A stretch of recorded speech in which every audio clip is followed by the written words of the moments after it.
그렇게 유대민족은 북쪽하고 남쪽하고 이렇게 갈라졌고, 북쪽은 10개 지파, 남쪽은 고작 2개 지파로 이루고 있었지만, 남쪽 유다 왕국은 북쪽 이스라엘이 못 가진 아주 중요한 걸 가지고 있었어요. 바로 성전이죠.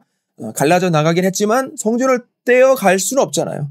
근데 북쪽 이스라엘 왕국의 여로보암 왕은 왕국 백성들이 예루살렘 성전에 못 가게 했어요. 괜히 갔다가 다시 그 유다 왕 르호보암에게 마음을 기울일까봐. 그래서 결국엔 2개의 금송아지를 만들어 세우고 제단을 쌓아 올립니다. 이건 뭐예요? 누가 봐도 명백한 우상숭배 행위죠. 아무튼 이렇게 갈라진 형제 국가인 이스라엘과 유다, 북쪽의 이스라엘은 총 200년 조금 넘게 존속하다가 멸망하는데, 아시리아에 의해서이죠. 아시리아는 구약에 나옵니다. 창세기에서부터 언급이 되는데, 아시리아라는 인물은 노아의 첫째 아들 셈의 아들 중에 한 명이에요. 그러니까 노아의 손자인 거죠. 아시리아인들의 시조인 거예요. 기원전 9세기에 말을 교배해서 더 강하고 더 큰 종자로 개량해내가지고 전차 전투기병대를 조직하고 최신 철제 무기를 만들어서 주변 국가들을 차례로 정복해 가고 있었어요. 기원전 743년에 북부 메소포타미아 지역부터 북시리아 왕국들을 정복하고 동부 지중해 상권까지 장악을 합니다. 그 후에 이집트까지 정복할 계획을 세우고 대군을 동원해서는 시리아와 팔레스타인을 침공하는 거죠. 이때 이스라엘 왕국이 멸망을 당한 거예요. 그래도 이스라엘 또한 만만치 않게 강했기 때문에 장작 10년간 전쟁을 끌긴 했지만 기원전 722년 결국 이스라엘 왕국의 10개 지파는 역사 속으로 사라져버립니다. 이때 아시리아는 이스라엘이 나중에라도 반란을 못하게 막아버리려는 작업을 하는데, 일단 귀족들은 포로로 삼아서 아시리아로 끌고 갔고, 나머지 상류층 이스라엘 약 2만 7천 명도 동북쪽 변방으로 추방해버려요. 자, 우상숭배라는 계약 위반이 이렇게나 가혹한 형벌로 마무리된 것이다 라고 유대교에서는 그렇게 믿고 있어요. 그리고 나머지 이스라엘인들은 말살을 시켜버리도록 합니다. 어떻게 하느냐? 그냥 죽이는 게 아니고 이스라엘 지역에 아시리아인들을 이주시키는 거예요.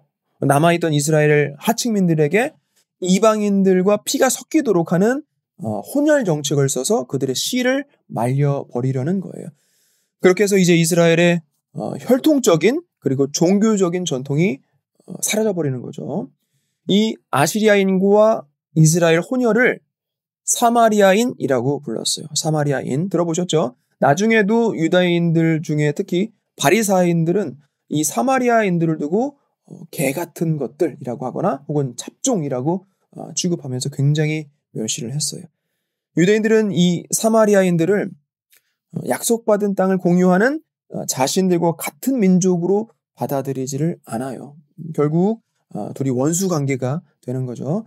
조금 이따가 얘기할 거지만 유다 왕국이 바빌로니아에게 멸망당하고 반세기 만에 고향 예루살렘으로 돌아왔을 때 성전은 폐허가 되어 있었고 유다인들은 다시 재건에 들어간단 말이에요. 이때 사마리아인들이 나서서 자기네들도 성전 재건설 작업에 좀 참여하게 해달라고 요청을 하는데 유다인들은 거절을 해요.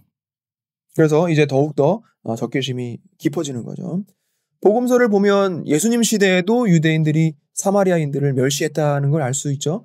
실제로 갈릴레아에서 유다 지역이나 예루살렘으로 성전을 방문할 때 사마리아를 피해서 요르단 강 쪽으로 돌아갔단 말이에요. 사마리아인과 대화하거나 접촉하는 것이 아예 금지되어 있었기 때문이죠. 지도를 보면 이렇게 그냥 내려오면 짧은 거리를 굳이 돌아서 멀리 가겠다라는 거예요. 사마리아인하고 말도 섞으면 안 된다고 하면서. 근데 예수님은 사마리아인들을 이방인이라고 보지 않았죠. 이웃으로 보셨어요. 우물가에서 만난 사마리아인과의 대화를 통해서도 알 수가 있죠. 착한 사마리아인의 비유도 두셨단 말이에요. 실제로 사마리아인 중에 그리스도인으로 이렇게 개종한 사람들이 많아요. 지금 현대는 어떨까요? 사마리아인이 남아있을까요? 현재는 한 800명 정도 된다고 해요. 몇 군데 지역에 모여서 산대요. 제가 이스라엘 성지순례 갔다가 잠시 들려서 본 적이 있는데 유대교에서 약간 변형된 형태의 신앙을 가지고 있는 것 같고 그중 한 마을 들러서 촌장 정도 되는 사람의 이야기도 들어봤는데 그 착한 사마리아인이라는 나름의 그런 자부심은 있는 것 같으나 그냥 사라져가는 소수 민족으로 밖에는 안 보이더라고요. 저한테는. 아무튼 북쪽 왕국 이스라엘이 멸망을 했는데 남쪽의 유다 왕국은 어떻게 됐을까요? 일단은 살아남아요. 이집트 파라오에게 지원을 요청했던 덕에 당시의 위기는 모면을 했지만 그렇게 오래 가지는 못해요. 기원전 601년에 유다 왕국은 바빌로니아의 속국이 됩니다. 그 뒤로도 한 15년간을 반란도 일으켜보고 독립선언도 해보지만 결국 예루살렘은 함락이 되고 586년에 성전은 철저하게 격파를 당해요. 이때 수많은 유다인들이 바빌론으로 끌려가죠. 바빌론 유수 혹은 바빌론 유배라고 해요. 부녀자와 아이들 포함해서 4만 5천 명으로 추정을 합니다. 포로로 잡혀가지 않은 그 나머지도 제각기 흩어져서 성 밖으로 도망쳐버려요. 이집트로도 피신하고 페니키아 식민지에도 많이 건너가요. 이것이 바로 유대인 제1차 이산 디아스포라라고 해요. 디아스포라는 특정 민족이 살던 땅을 떠나서 다른 지역으로 이동해서 사는 현상을 말하는 거예요. 자이던 타이던 간에 우리 여기 뉴욕에 사는 사람들도 디아스포라, 그러니까 이산을 해온 거예요. 이렇게 와서도 민족성과 언어 문화를 유지하면서 잘 살아가고 있죠. 자, 유대인들은 그때부터 1948년 이스라엘 건국까지 약 2500년간을 유대인의 방랑시대에 사는 거예요. 이렇게 수많은 불행과 재난을 거친 후에 유대민족은 아주 경건한 신앙심을 갖게 됩니다. 몇몇 사람들이 나서기 시작을 하는데 사제도 아닌 평범한 사람들, 하나님의 말씀을 듣고서 다른 이들에게 그 메시지를 전해야 한다는 어떤 강한 신념을 가진 사람들이었어요. 여러 세대에 거쳐서 이들이 존재했지만 한결같은 내용을 설교합니다. 뭐라고 하느냐? 이 모든 불행의 책임은 너희 자신에게 있다. 너희가 죄를 지었기 때문에 신께서 너희를 벌하신다. 이런 메시지를 전달하는데 예언자라고 불러요. 예언자, prophet, 예언자. prophet은 무슨 점쟁이처럼 미리 말하는 prefet이 아니라 다른 일을 위해서, 다른 일을 위해서 말하는 예언자예요. prophet. 하느님의 대변자로서 부패한 왕권과 사회에 대한 경고, 또 질책의 말을 전했고 무지한 백성을 가르치는 거예요. 모든 고통은 버리고 시험이며 언젠가는 구원이 주어질 것이다 라고 가르쳐요.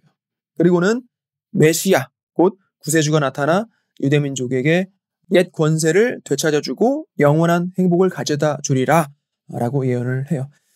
이스라엘 왕국 멸망, 기원전 722년에 활동했던 예언자들 중에 가장 주목할 만한 인물은 바로 이사야죠. 이사야는 야훼는 구원이시다 라는 뜻이에요. 4대 왕에 걸쳐서 예언을 했고 국제 정치의 어떤 역학 구조를 꿰뚫어 보면서 역사의 이런 반전 방향을 정확히 내다봤던 인물이에요.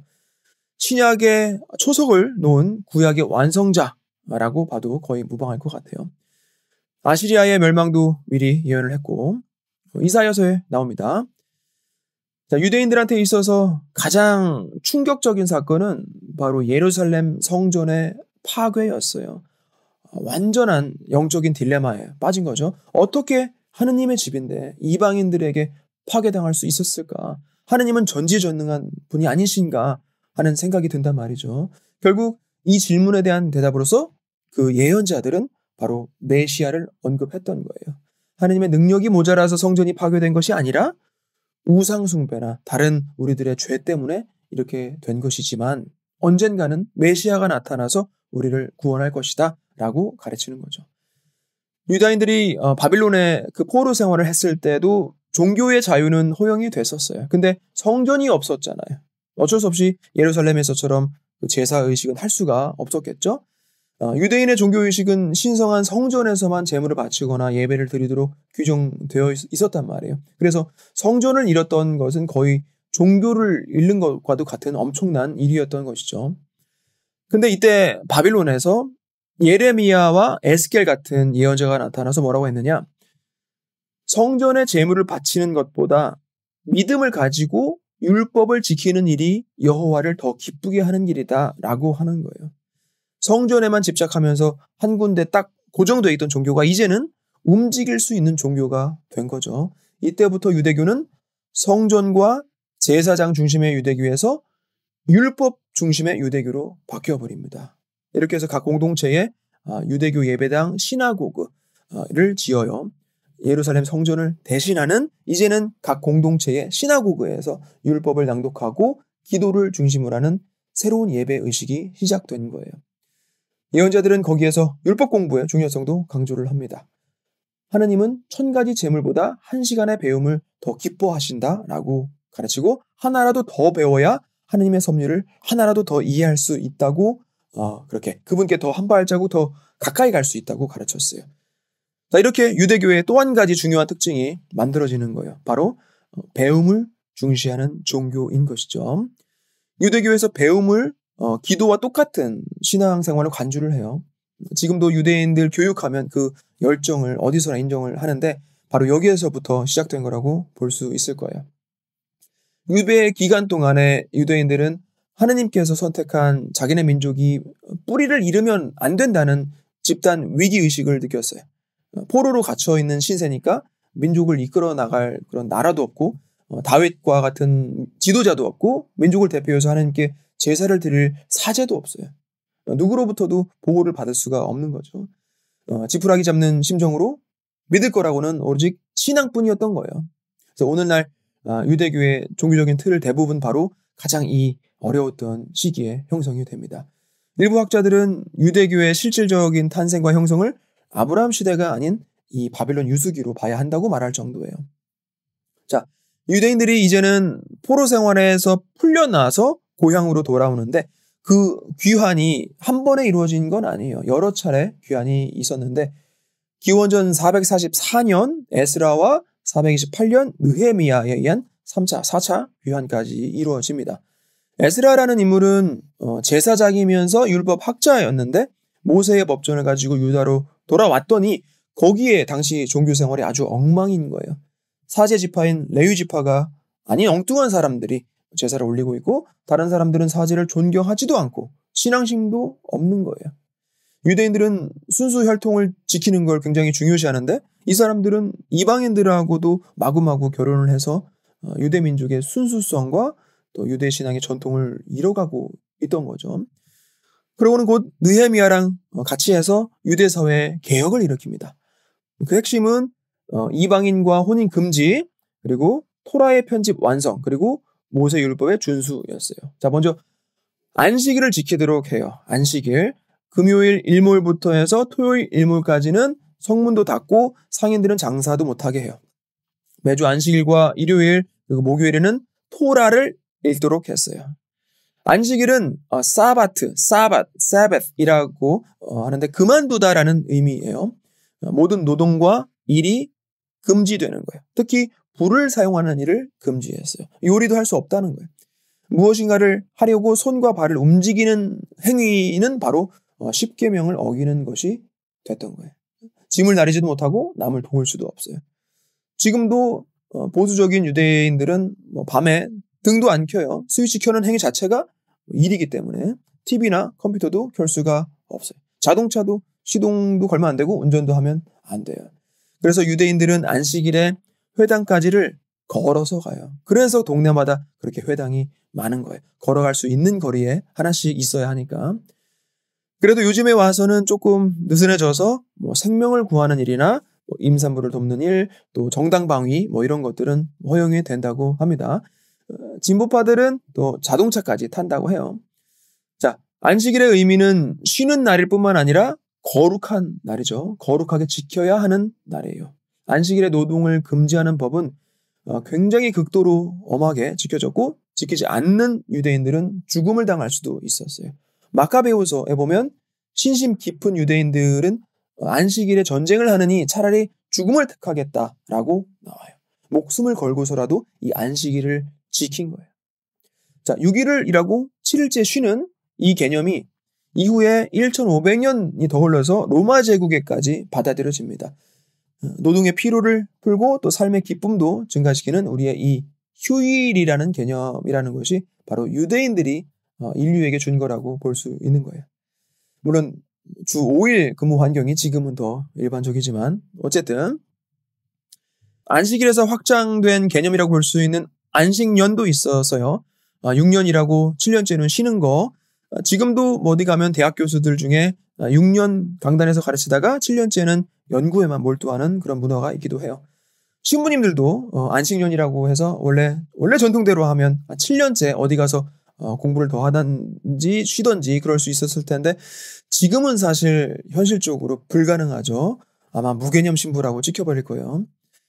10년? 잘하면 10년마다 한 번 조금 쉰다거나 저희 교구 같은 경우는 1년도 채 못 써요. 기껏해야 한 3개월? 그것도 어디 로마 같은 데 가서 공부하라고 이렇게 보낸단 말이에요. 아무튼 그렇게 유대인들에게 적용됐던 율법이 노예들한테도 적용이 돼서 7년만 노예로 일하면 해방될 수가 있었어요. 그리고 희년 개념도 있었죠. 희년. 안식년까지 7년인데 7년씩 7번 해서 50년째 되는 해를 희년, 즉 주빌리라고 하는데 모든 것이 용서가 되고 모든 빚은 면제가 되는, 모든 사람에게는 해방이 선포된다라는 거예요. 기억하실지 모르겠지만 2000년 대희년, 자비의 희년 이런 것들이 다 유대인 율법과 전통에서 기초한 것이다 라고 볼 수 있는 거죠. 자, 아까 이름만 언급하다 말았는데 에스라와 느헤미야의 가장 중요한 업적은 아무래도 토라의 정비, 즉 모세오경을 문자로 기록한 일이다라고 할 수 있을 것 같아요. 바로 성경이죠. 성경. 구전으로만 전해오던 하느님의 말씀을 솔로몬 시대 때나 돼서 처음으로 문서화 작업을 시작하고 또 여러 차례 거쳐서 에즈라와 느헤미야 때 드디어 토라가, 그러니까 오경이 거의 최종적으로 정리가 됩니다. 다시 말해서 2500년이 지난 지금 우리가 읽고 있는 구약 성경이 바로 이 무렵에 쓰여졌다라는 거예요. 민족의 정체성을 잃지 않기 위해서 경전을 꼭 가지고 있어야 한다. 가장 필요한 것이다라고 그렇게 믿었던 것이고 실제로 그랬죠. 유대인들은 이제 토라 율법 중심의 공동체가 됐기 때문에 국가나 성전, 땅 이 모든 게 다 없어져도 존속할 수가 있게 되는 거예요. 이후에 시대가 흐르고 나서는 새로운 시대에 걸맞게도 율법이 적용될 필요가 있다라고 하면서 율법을 설명하는 미드라시 그러니까 일종의 토라의 주석이 생겨나요. 그리고는 이 미드라시를 가르치는 학교도 발달을 합니다. 그리고 이 미드라시 발전 이후에는 또 탈무드가 나와요. 탈무드. 그 미드라시를 더 풀어서 설명하는 거예요. 우리가 어렸을 때 재밌는 이야기 읽듯이 읽었던 탈무드라는 것이 사실은 일종의 유대교 경전 풀이집이었던 거예요. 자, 바빌론 포로 생활 근 50년이 지난 뒤에야 고향으로 돌아온 유대인들은 예전과는 많이 달라져 버렸죠. 주변의 어느 민족하고도 달랐어요. 유대인들은 스스로를 고립시킵니다. 다른 민족들을 바라보면서 진정한 신을 알지도 못하는 우상 숭배자들 따위로만 여겨버려요. 계속해서 자신들은 하나의 신만을 믿는다라고 강력하게 어필을 했고 오직 신의 말씀이라는 이유로 지극히 엄하고도 까다로운 그 율법과 전통을 지켜나가는 거예요. 다른 민족들 입장에서는 유대인들을 보면서 이상하고도 섬뜩하게 느낄 수밖에 없는 거죠. 처음엔 유다인들이 다른 민족들을 기피하더니 나중엔 다른 민족들이 점점 유대인을 배척하게 돼요. 그래도 그들은 아랑곳하지 않고 스스로를 선택받은 민족이라고 부르면서 낮이고 밤이고 성경과 찬송가에 매달려서 언젠가는 오실 구세주를 기다리면서 일생을 살아갑니다. 자, 이렇게 유대 민족 또 유대교에 대한 이야기는 일단락을 지을게요. 앞으로도 그리스 역사 또 로마 역사를 공부하면서 조금씩 계속해서 언급은 될 겁니다. 그리고 다음 시간부터는 그리스, 페르시아, 스파르타, 아테네 쭉 이야기를 시작할 거예요. 사실 분량이 어마어마해요. 그리스 역사로 들어가면서는 전쟁사도 본격적으로 시작을 하고 미술, 또 건축 같은 예술 쪽도 그리고 철학까지 아무튼 다채로운 이야기들 많이 기대해 주시기 바랍니다. 고맙습니다.